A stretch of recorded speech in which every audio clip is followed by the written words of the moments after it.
This happened when I was 15 years old. My best friend Anthony wanted me to come over for the night since his parents would be gone all weekend. I rode my bike over and put it in his backyard before letting myself in through his back door. We played basically every video game he had, from FIFA all the way to Call of Duty, with popcorn and other junk food spilled out all over the floor. As the night progressed, we moved from video games to watching half a movie and getting bored to doing prank calls at close to 10 o'clock. Anthony made a few calls to different pizza places. When it was my turn, I just dialed a few random numbers in hopes to get someone at their house. On, say, my fourth attempt, I finally reached somebody. A guy with a deep and rough voice picked up, answering with a yeah instead of a hello. Anthony's laughing in the background made me stumble with my words mid-sentence, ultimately cracking up into laughter. I had never done a prank call, so I sucked at it. The guy on the other end was silent. I regained a straight face and tried to continue with the call. It went something like this.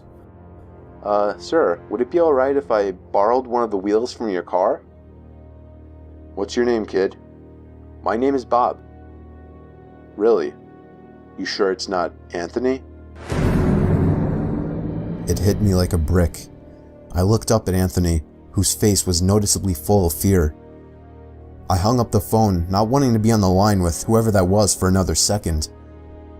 Anthony, who the hell was that? I asked him. I don't know, he told me. Does your caller ID info display your name or something? No, it shows my dad's name. We hopped on the computer and did some research, trying to figure out how it was possible to get someone's name through their phone number. It didn't make sense how he could get Anthony's name so quickly. He was way too young at the time to be on any of those personal information sharing websites. We ended up asking a question on Yahoo Answers, since no one had a similar experience. The question turned up no answers. I suggested he call his dad, but he said he wasn't supposed to have anybody over for the weekend, so he didn't want to call. We planned on sleeping in the living room, so we just resumed watching the movie that we hadn't finished from earlier. Right after the phone call had left my mind, me and Anthony looked at each other when we heard his front storm door opening, and then the doorknob to the front door began to turn. It only was able to turn about halfway before the lock restricted it. Anthony turned off the TV, and I went over to the window to see who it was. I spread the blinds open. There was a tall guy standing outside. He noticed the blinds moving, and turned to look at me. I practically threw the blinds back into place. Me and Anthony hid in the kitchen, listening for any more noises. We heard the sound of the gate to the backyard opening, as it was right outside the kitchen window. God damn it, I said. I forgot to shut the back door. Anthony urged me to run and shut it. I made it to the hallway leading to his back door, and froze.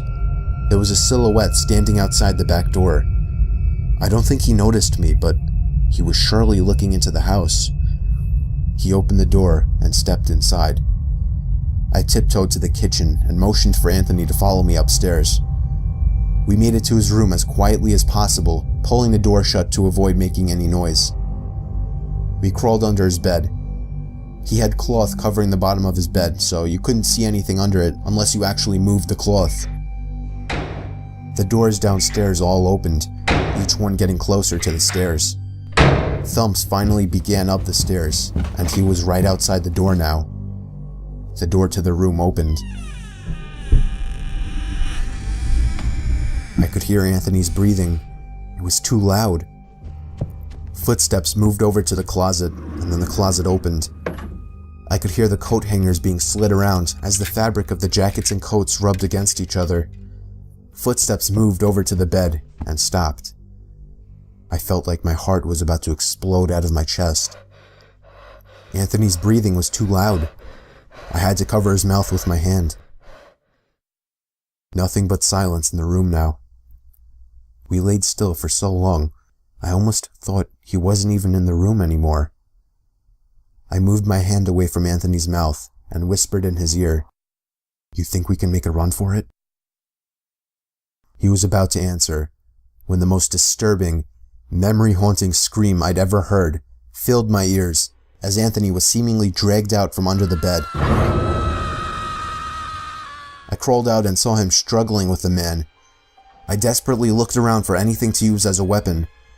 I settled with the screwdriver sitting on his nightstand. I hurried over to the man and drove the screwdriver into his back. He let go of Anthony as he let out a scream of agony, giving us time to get the hell out of the house. Running onto the road would give away our position too easily. It would take too long to make it to his neighbor's house. We dove for the tree line in the woods and took cover behind a bush, watching the house. The back door opened as the man stepped outside, looking around the backyard. He then looked out to the woods.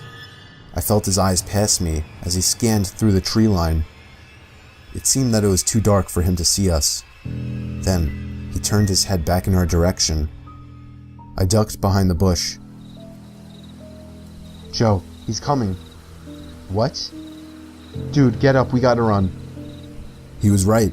The man was approaching us fast. How could he have seen us? We ran through the woods with the leaves crunching under us, giving away our position. When Anthony tripped over something, I crouched down with him, hoping we had run far enough. Not even 20 seconds later, oncoming footsteps from the direction we were running from came fast. They slowed down only 2 trees away from us, as we lay face down in the leaves. Moments later, the footsteps take off in another direction.